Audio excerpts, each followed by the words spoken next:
to the UK Games Expo Twitch channel. How have you all been doing over these past couple of weeks? Hopefully you can all hear me. I've pressed the right buttons and I've set this up properly. Just the one button, tough years. Oh, okay. Joined with me up above is Kate, UK Games Expo Marketing Manager, and our first guest for the return to Twitch is Sam from First Falling Leaf. How are you, Hello. Sam? Hello, I'm Sam. I'm from First Fallen Leaf. I am the creative director there, and I am here today to talk about Sins, Manifest Destiny, and the making of and release of that. Thank you for having me. You're very welcome. I just was introduced to you as Sam. I didn't realize you're the creative director. That's pretty cool. It's pretty good stuff. Pretty exciting. Yeah, that's my go-to title for this crazy business where everyone does a little bit of everything in role-playing games I've found. But I'm generally just sort of like keep everything together and direct things in a direction. So that's what we settled on. I think we noticed that in over Virtually Expo with all the Twitch streams, all the different exhibitors were doing and everything. The person that we've also been just emailing about maybe the social media side is also the communications director. And then the person who is the communications director also is a proofreader and a test player. You find yourself having to fall into a role of being a bit of a renaissance person with like independent role-playing games, I find. Yeah, It's exciting though. It's fun. It's you get to learn more from it as well, don't you? You know. Yeah, absolutely. Bit of an all-round thing for the business and stuff. That's very cool. So before we dive into everything, and what we're going to kind of talk about at length today, can you tell us a little bit about First Falling Leaf, a little bit about yourself as well, Sam, so everybody gets to know you. Yeah, of course. So my name's Sam Salini. I'm 25 years old, and First Falling Leaf was a collection, I suppose, more than it was a studio of like friends. It was established probably about 8 years ago, I think, as just sort of a name that we could put games out under. And the main game back then that we were looking to put out was a little project called Sins. And that was a supernatural post-apocalyptic role-playing game, which it was developed over probably about 4-5 years as like a homebrew kitchen table sort of project, as these things often start out as. And as it grew and developed, it was illustrated, laid out, and more people saw it. We were operating out of Patriot Games in Sheffield, our like local game shop. And as more people saw it, they would look at it and be like, "Oh, that's all right. That looks pretty good. You could sell that. Like if that was a thing, I would buy it." And enough people said that, and enough people started paying attention, where it got to a point where we thought, okay, well, this is more than just a homebrew. This is more than just a small project. This is something that is probably worth something to some people. So we'll go to Kickstarter and we'll see how it plays out.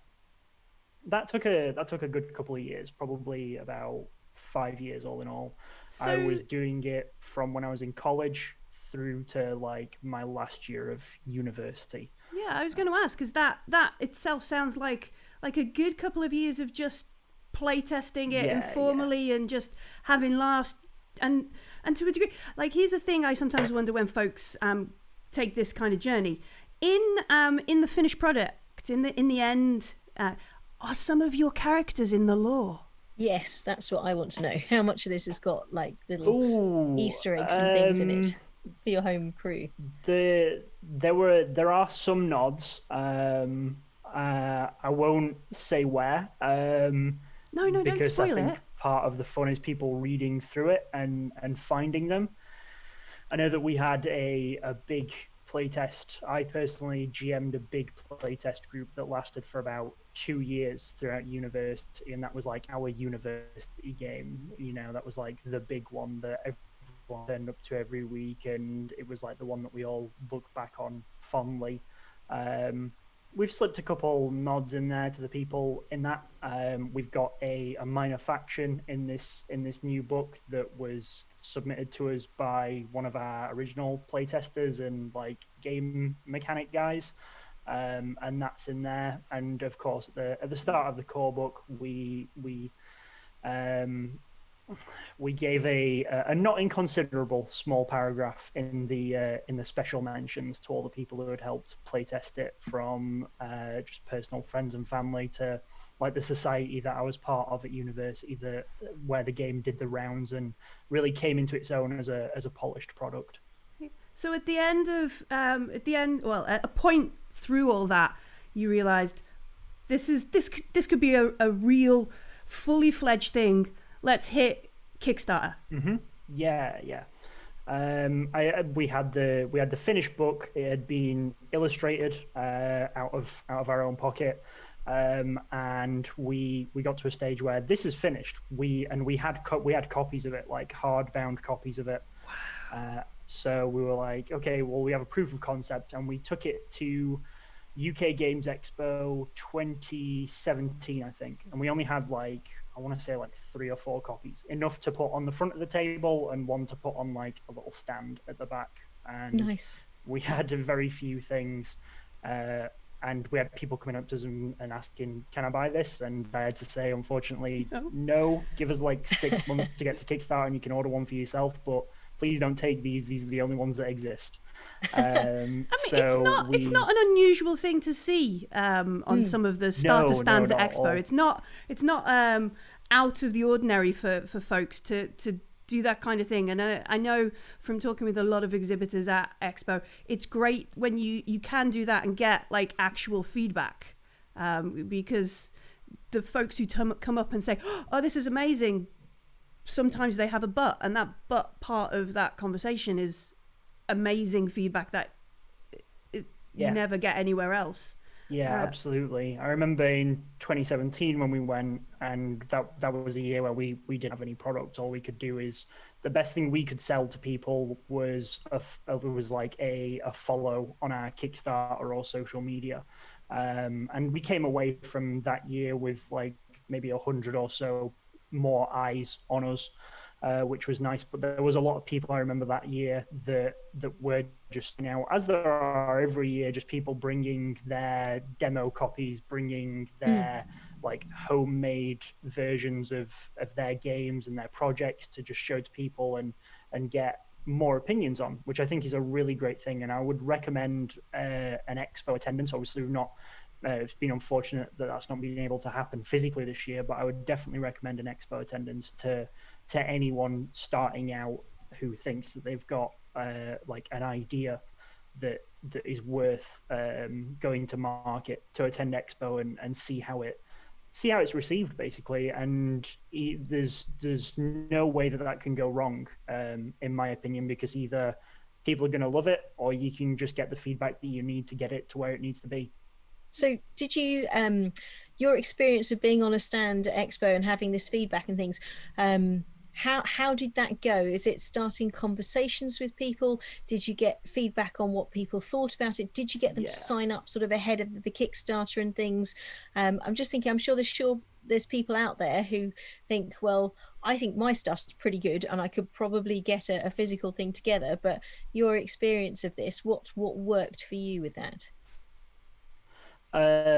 So that first year that we went with one copy, which I might have around somewhere, that one dog-eared copy was I just had a spiel where I was okay, and I was rehearsing it on the train on the way down, and it was just a rundown of what Sins was, because it does encompass a couple of genres and is a bit of a mouthful sometimes. And I knew that back to front, and to this day, even though I haven't said it, I've gone a year now because it wasn't at Expo this year.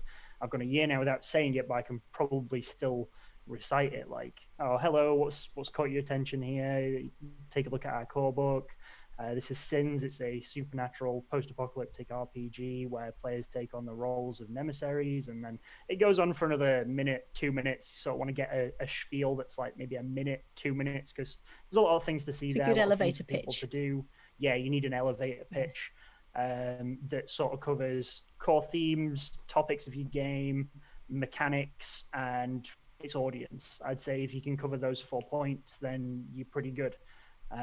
This is not a game that if I looked at it objectively, I'd know where to start. If I was alien to the concept, I'd probably have a bit of a scratch in my head for a moment to think, oh, how do I sell this sort of thing? Yeah. But if you can get those, if you can boil it down to those 4 points, like what does it do, how does it do it, who's it for, and what makes it special, then I think if you can nail those 4 things, then you can have a really good time at any expo.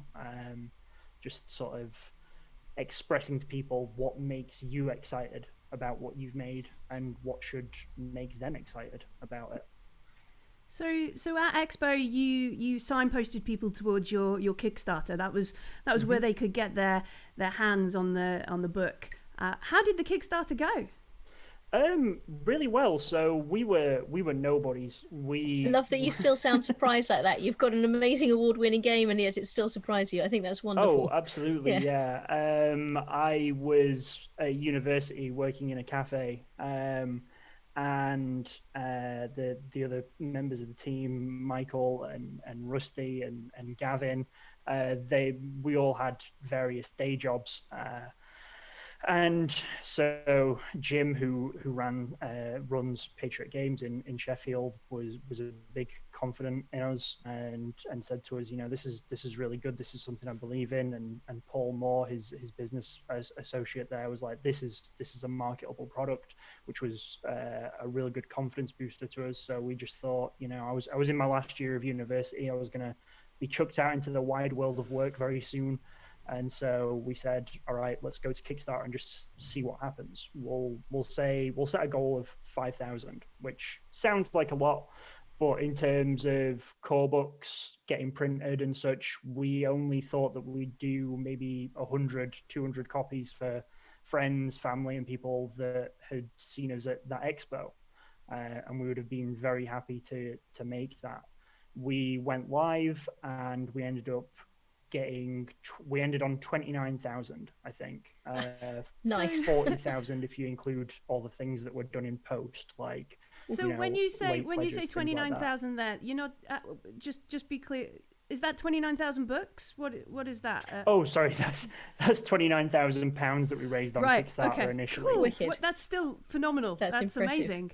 Yeah, definitely. I think that was 2 years ago. We went to maybe 2.5 years ago now. We went to Kickstarter, and I definitely think the market has grown. I think the potential is there now for people to do more than that. I know that recently in lockdown, a lot of projects in the role playing game field have really blossomed. And I think the only thing I can think of that has caused that is a growth in the market for role-playing games. And also, I think there's more people at home on their computers, and there's more eyes for Kickstarter projects and people looking at stuff and thinking, yeah, I'll pick that up to play over Discord, to play over Roll D20, things like that. I think that the market is becoming very focused, and there's plenty of eyes on Kickstarter and a lot of opportunity for people who've got the ideas and have got the books ready to go. I think it's a good market, and we were very happy with 29,000. That I can't remember exactly how many copies that equated to, because we had special editions that were worth, like, the pledges for them were a bit more, and then we had like late pledges, things like that. But yeah, we've sold quite a few hundred copies of the book now. So is the Kickstarter to fund, like, you mentioned it was already, like, you had a book for your first expo. So was the Kickstarter to fund the print run? Did you get any extra artwork from that? What were the parts? What were the cogs in your Kickstarter there for? The cogs in the machine for that were printing predominantly. Right. Cool. We were running Kickstarter as on a model of, this is done, and you will be ordering your copy. Essentially, you will be your Kickstarter pledge is investing in us as a startup to have this book printed and delivered to you. We kept it really simple. We had some special editions done, thanks to opportunities that we'd gathered at Games Expo, because at Games Expo, as anyone who's ran a stall there will tell you, there's a lot of people will come around and say, hey, I own a printers, or hey, I own like a model production setup kind of thing, and you can meet plenty of people who get things done. It is a So there's a nice networking element as well as the yeah, definitely, and we managed to get a good setup with printers who were willing to indulge personally my love of like variant covers, which is something you see in comic books. So we had these variant covers done for Sins. We had one done in all white, which is really nice. That's Nice. my favorite one. It's a good With bit like of a spot different, gloss on there as well. yeah, with like that. spot gloss text on the back. Awesome. And then we had a super special one done in all black, which has proved immensely popular every time we've ever got it out. We've completely all gone on those copies. And we did those as Kickstarter exclusives and later convention exclusives. So Games Expo was actually one of the only places where you could buy those. Wow. After the Kickstarter was over. And we did those, but ultimately the Kickstarter's aim was just print books, get books in people's hands, because that is the thing that will set us up. That is the thing that will secure us. It'll just be, proof of concept, proof of product, get it in people's hands, get them reading it, get them playing it, and it spoke for itself really in terms of its quality, in my opinion. So yeah, it was just no bells or whistles as far as we could avoid, and just getting a book with people through the channel of Kickstarter, which I think is a really good platform for. Yeah, we've had a little bit of your journey from university homebrew down there in Patriot Games to these beautiful limited edition and standard edition books. But so tell us about Sins then. Tell us all about. Give us the elevator pitch, and then we've actually had a couple of questions in chat. We'll fire them at you as well. Yeah, of course. So Sins is a supernatural post-apocalyptic role-playing game. It's starting to come back to me, where players take on the role of nemesaries, who are reborn individuals back from the dead, with a whole host of superpowers. And the superpowers that they have are not like atypical superpowers. They're a bit different. So some of it is a little bit body horror focused. Some of it is a bit X-Men. They can alter their body in terrifying ways. They can do things ranging from slowing down time to mind controlling others to taking control of the Brood, who are this ever evolving undead hive mind in the setting that have laid low humanity. The world of Sins is a little further along in the timeline than ours. The world comes to an end sort of around the end of the 21st century, and there is some time passes. The world has been brought low by the fall of the shards, which are these monolithic jet black rocks that came crashing down to Earth, and the Brood followed with them. But in the wake of the Brood also followed the rise of these individuals who came to be known as nemesaries, who are people who have died and have been reborn with these powers, and it is those characters that players can take control of and be in the world of Sins. It is a game about individuals with power, who have the opportunity to take a world which is struggling and suffering and make it better. And that is ultimately what the game is about. It's about morality, choice, and consequence. And it really like takes that up to 11. Like if you were a superpowered being in a very grim, esoteric post-apocalypse, what would you do? Would you be able to make it better? Would you struggle with the weight of that and that sort of dilemma? It takes its influences from games like Exalted, Yes. World Oh, of yeah, Darkness. Mhm. I know a few people have said, "Oh, it reminds me of Tribe 8," but I'm going to throw my hands up and be like, I don't know what Tribe 8 is. I'm a wee baby. That was a little bit before my time, but it's like Tribe 8 apparently. Um, and it wears those influences on its sleeve. I think I know a lot of people will come up to us and say, "Oh, what is this?" Particularly if it's like their first expo or something. Maybe Mm. they've just played some World of Darkness or some Dungeons and Dragons. So I have to kind of give them that whole rundown and be like, "It's probably unlike anything you've played before, but it's like this thing and this thing and this thing. Do you like the sound of that?" And they'll be like, "Yeah." Or sometimes they'll be like, "No, it's not for me, but it looks pretty cool," because that always happens. That's always nice as Yeah, it's well. always It nice. sounds like a very open world to be able to like put your character straight in there and then just see what happens and things. Yeah, absolutely. It's a game like where you make the character, you make this individual.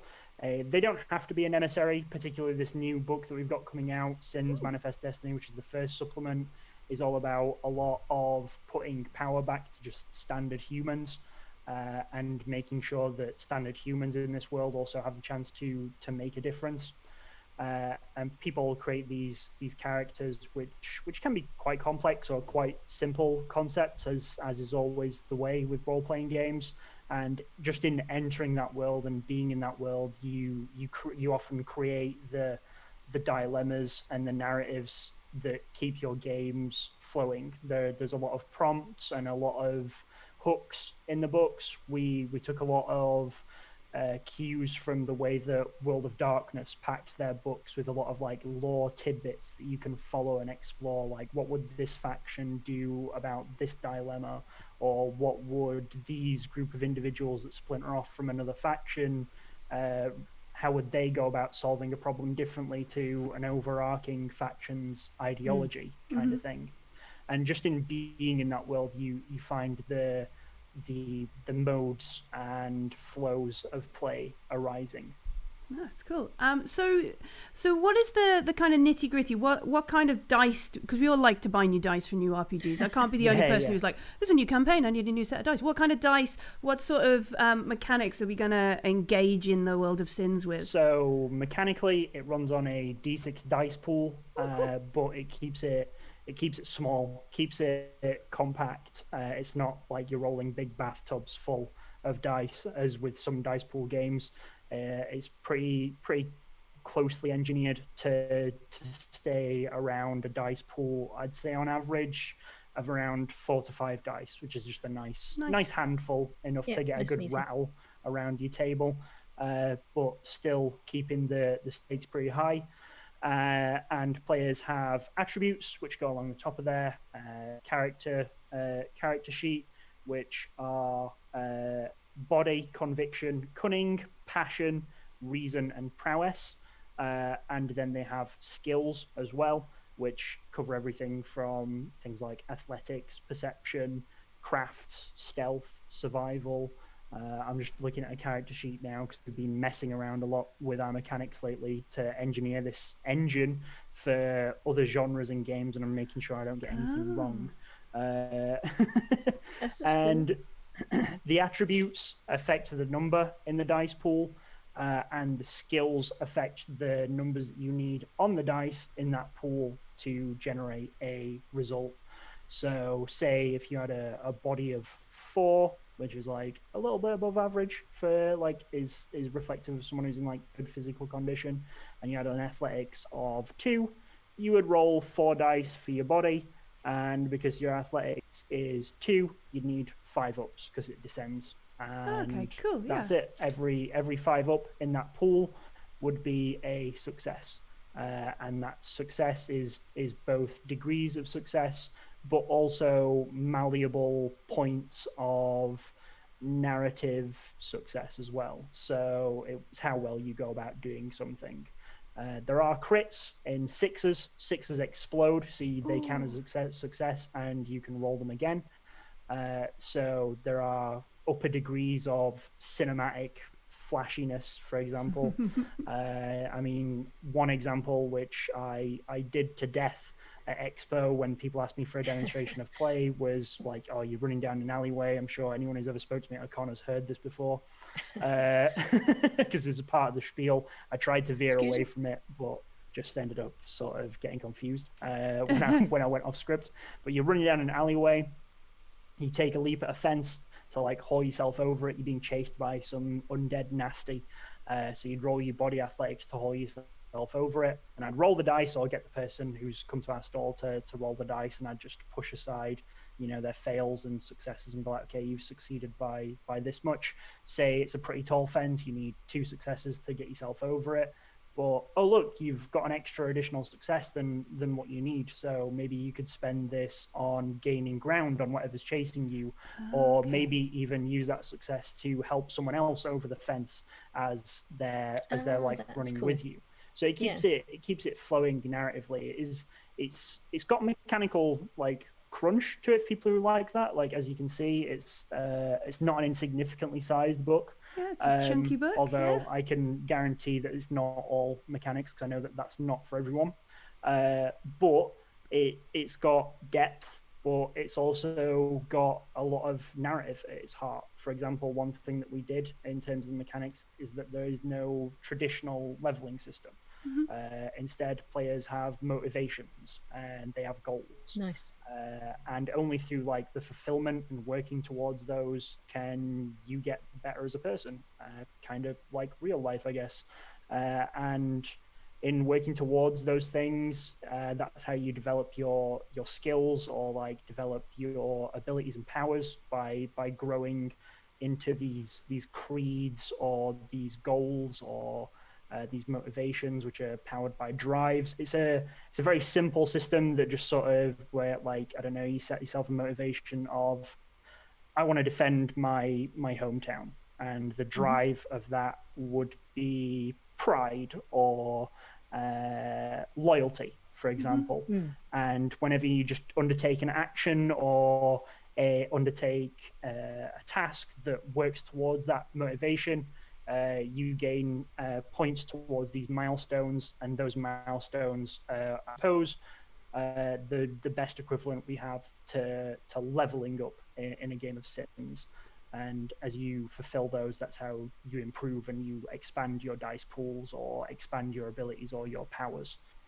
So how does that style of like milestoning, does that enable, so I've got a new friend, they desperately want to come and join our RPG nights, but we're all level 23, and dropping somebody in at that level sometimes is massively confusing. You've got 17 different choices, but you don't want to bring somebody in at like level 1, because then they're kind of too so we don't have levels in Sins. People are just people. And if you are bringing someone into a game later, after your characters had already achieved a fair deal, then you would just assign them as many points or points basically that they would have otherwise have achieved through attaining these motivations. So and that sounds pretty complicated, but this is a Sins character sheet. I should have sent you a picture of one earlier, but as you can see, it is just like boxes that you shade in and color in. Oh, so cool. You would say quite straightforward. That's good. Yeah. So say if you were what would be equivalent of level 1, you'd say to people, okay, well, shade in a total of 13 pips across your attributes. And if they were going to like level 3, you just say, hey, shade in 4 more pips worth of stuff, for example. I don't know if those numbers are accurate or not. But it's an example, yeah. But that's an example. But it's not so hard. Don't make a character based on what I'm saying right here on stream, and then be like, your game's broken. I'm like, yeah, it probably is. Some of the playtesters are already like, Sam, no, stop. Yeah. No, but it sounds quite simple to just involve a new character, a new friend can come along and take part in the already existing world you've got going, rather than having to wait for, all right, well, we'll start a new campaign maybe in 6 or 7 weeks kind of thing. Yeah, that's pretty cool. It's a narrative game through and through. I think the first line of the book is, at its heart, Sins is a narrative game focused on etc., and that is something that it maintains throughout.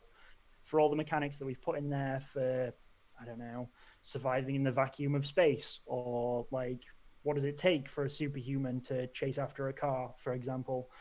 For all those things that we've balanced, we also just say we have these overriding rules that just say, look, the fun and the story and what you would like to see happen as both a player and a GM should take the precedent, and you should just always keep it light and breezy. These are just D6 dice pools. They are stand by anyone. Just keep those stories going and keep those narratives flowing, really. I'm very much, anyone who's ever played a board game with me knows I am terrible with mechanics. I personally don't oversee the mechanics side of the game's development. That's Michael and Ben. But they make sure that these things are simple, because no one in this day and age, when you're in a game, people can be in like 2-3 games a week sometimes. No one's got the time to sit through several hundred pages of before you play games. So with Sins, and I ran it a lot for a lot of people throughout uni. For a lot of people in uni, Sins was the first RPG they'd ever played. But I always made sure to keep it simple and just like, okay, you know what a D6 is, you know, like just a 6-sided dice that you get in Monopoly, for example. You're just going to roll a couple of those, and high numbers, good. That's about it. Roll a few. That's a wonderful way of using the crunch to further the story and the narrative. And it strikes me as well, bringing in a new player into an established campaign. To my mind, I would see it as being, well, you've got all these dots and bits and pieces, but here's your story so far. This is where you are on this journey. So you kind of do it like previously on Sins, rather than well, these guys have done 6 months of play, but here's your shtick coming into it. So that's very cool. Absolutely. It's a game that prioritizes the narrative and the growth of the players and the growth of their characters and their story, more than it is, oh, I've now got a +5 punch to killing zombies. It's more about okay, well, you've killed all those zombies. How are you going to make sure that the people living near where those zombies were have a better quality of life now? Or how are you going to make sure that those zombies don't come back? That kind of thing. Every nemissary, like the characters that the players play, has something within them that is kind of like a reflection of their psyche, which seeks to like overtake them and rejoin them with the brood, which they can trace some of their origins back to. And it's about, okay, well, you've killed all those zombies, but what are you doing to keep on the straight and narrow and not become a monster yourself?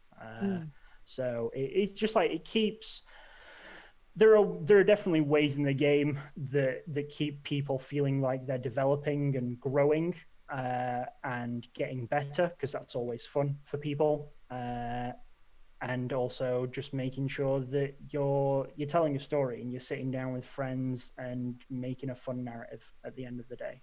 That's the things that matter to me as a role player. So they were the things that we embody in the game. We've put up some of the art from the book, which as you're talking about the narrative, the layout and the art in the book really kind of helps you drive and imagine that world. Some of these are really atmospheric, lovely, like black and white ink style art. Was there, when you were making the book, when you were choosing this, was there a big debate about this, or did you already kind of have like, no, this is the style, this is what Sins looks like in our in-head campaign kind of thing? So when I was a small boy of 14, 15, wandering into Patriot Games in Sheffield for the first time, being like, hi, I've heard of role-playing games, I would like to play them, please. I was sort of nudged towards this guy, Michael, who would go on to become a good friend of mine, and Michael at the time had got the first manuscript of Sins, and said, hey, I want to try this out. And I said, yeah, sure, I don't know any better. Let's play this. So I played it, and at the time there's quite a few of the pieces of art already done for Sins in the black and white, and it really struck me. It was different to a lot of fantasy art, well, like game art that I'd seen at the time. It was very stark, very sharp. It's by Will Kirkby, who's done work on a lot of things by this point. Back then, sort of eight years ago, I couldn't tell you what his portfolio was back then. Sorry, Will, if Will watches this at any point. I know since then he's worked on like Critical Role comics and a few other role playing games, I think. You can find him on Twitter as Chamonkey. We'll plug him. Well, you can find him very easily through our Twitter because we plug his stuff all the time. But the art was very stark, and there was clearly an art direction idea in this, that it was kind of punky. It was kind of not cartoonish, but definitely elevated in its stylization. And yeah, it's got a lot of we stick exclusively to black and white. So because in the setting, bone is a big thing as a transmutable element. Like human bones have magic, like a sort of magic to them in the setting. On the flip side of that, there is an element called void glass, which is kind of like a bit of a dichotomy to bone, and that also has like unique properties to it in the setting. So black and white were big things in terms of the art direction and reflecting the game, which is why our special editions were in black and white. I see. And then there's red as well for blood. And that sounds pretty macabre when I just go, oh, the red is for the blood. But one of the power trees in the game is all about like blood. It's about like the manipulation of your blood, other people's blood, like things like being able to, I guess, blood bending, for want of a better word, is the best way concept, I could put it. And it is in things like that where the game does get a bit like gothic-y and a bit body horror, but it's down to you as a GM really how ham you want to go on that. For me personally, I often keep my games quite cinematic, quite Mad Maxy meets X-Men. I was going to say, there's definitely there's some wagons up on the screen right now, and they definitely have that Mad Max vibe. And then there's a little bit of like The Walking Dead going on in there.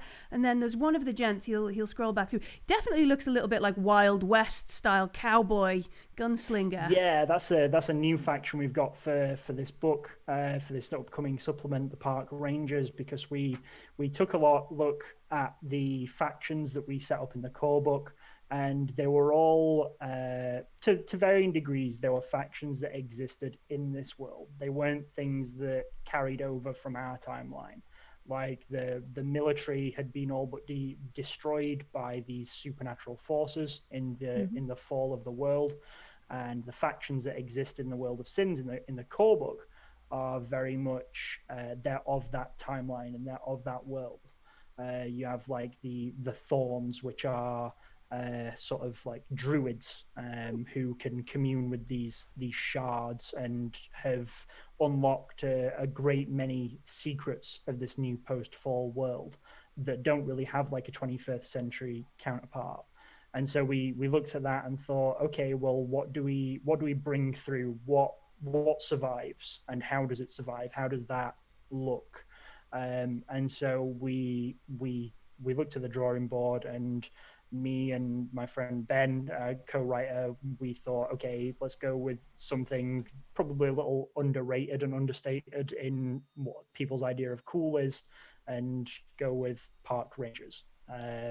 Because they're people who know how to survive and they know the lay of the land, and they are probably the best cowboy analogy that you could get in terms of being in touch with like America's natural landscapes. And they took form as a sort of like cowboy renaissance.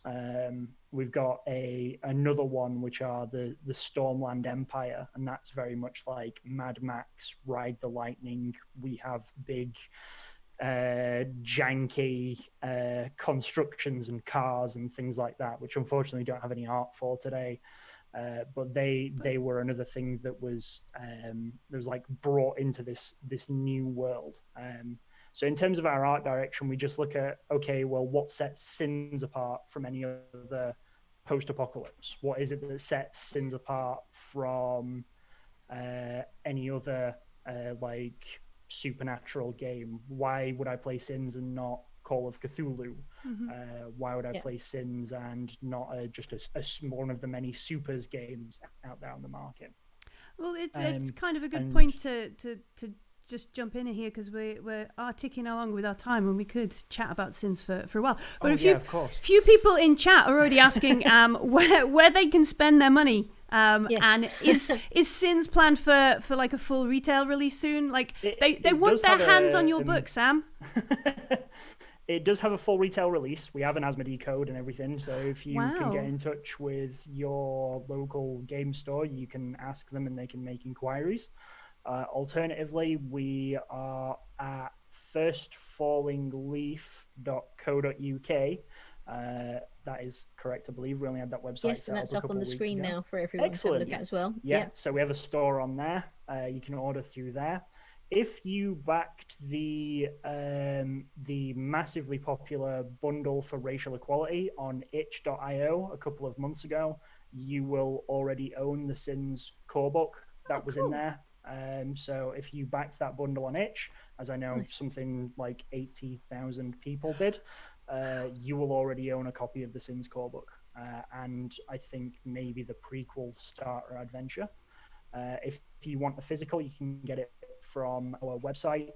And this month we will be kickstarting Sins Manifest Destiny, which is the first expansion, first supplement to Sins, which explores pretty much everything that we feel was missing from the core book. So like vehicle combat for big Mad Max style combats, the exploration of the human factions, and the exploration of like what is it that's making mankind and humanity relevant in a time of supers and monsters.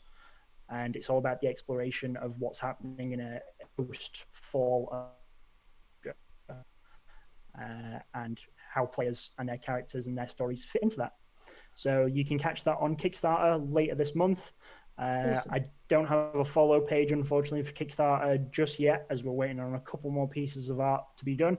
But if you follow us on Twitter at First Falling Leaf with a number 1 ST Falling Leaf, you can find us there. We're on Facebook as First Falling Leaf or Sins RPG, and anything that goes live or becomes available will be posted on there.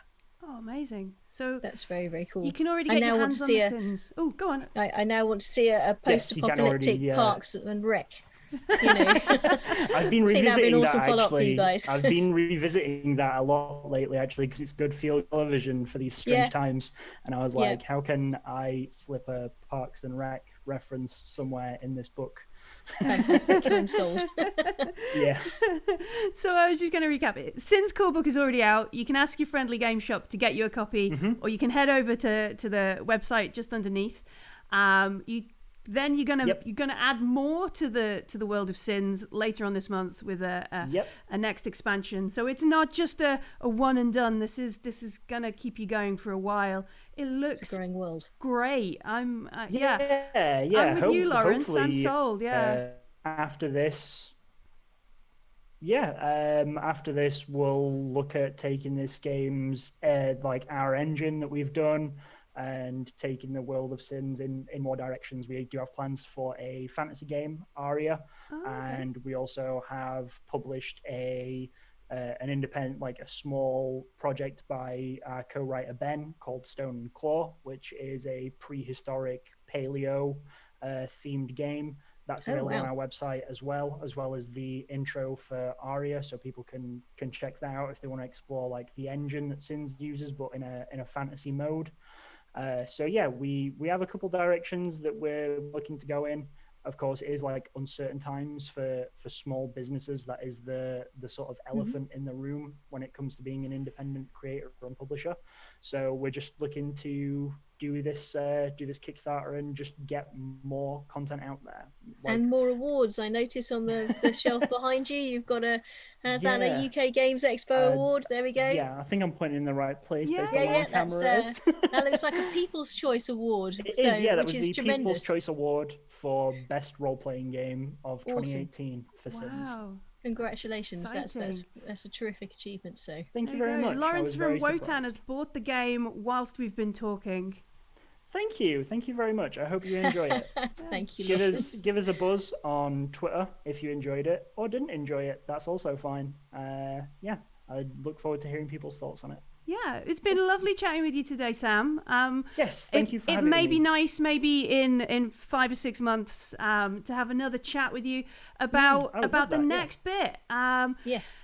Yeah, we are going to take a short break, and then we'll be back. Some of this wonderful artwork we've been looking at, some of the wonderful product shots. I didn't realize there was this connection. But we're supposed to make it look like it's all joined up. Okay. No, we planned this. So of course, we knew about it. Some of these wonderful product shots that have been taken of Sins were actually taken by our next guest, which is Ross of More Games Please. So we're going to go away. Yes, definitely, Lauren. Seamless segue. So we're going to take a short break. We're gonna put Ross in the hot seat, and we'll be back very soon. Please check out firstfallingleaf.co.uk. Have a look at the Sins game, and let Sam and the guys know just what you think. What's happening in your world of Sins? Thanks, guys. See you soon. Thank you very much.